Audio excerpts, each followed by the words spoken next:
In this video, I'll show you how to drop pages in Squarespace. Once you are on your Squarespace website, the first step is to head over to the navigation panel on the left-hand side, and you just want to make sure that website is selected. Now, under website, you want to click on pages, and that will take you to the pages section. And from here, what you can do is simply drop. Now, there are two ways to drop a page. The first way is to drop within the main navigation. Let's say that on our main navigation, we have about first, and in order for you to change its order, you can just simply drop it. To do that, simply hold on a page. And once you hold, you want to simply drop to the specific order in which you want it to change. And once you do that, as you can see, it will automatically reflect within the menu.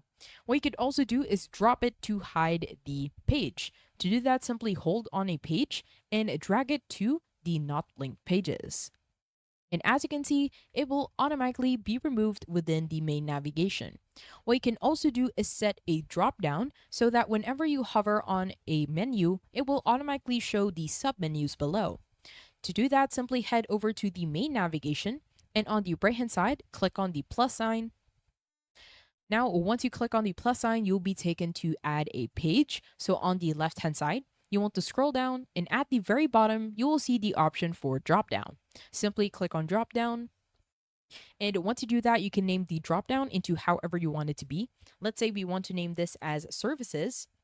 And once you're done, this is where you can either add a page within the services dropdown, or what you could also do is add your existing page. To do that, simply hold on a page. And once you hold any page, you want to simply drag it to the dropdown. And once you do that, as you can see, when we hover our mouse on services, it will automatically drop the second page. I hope you found this tutorial helpful. Please let me know if you have any other questions in the comment section below, and I will try my best to help you out.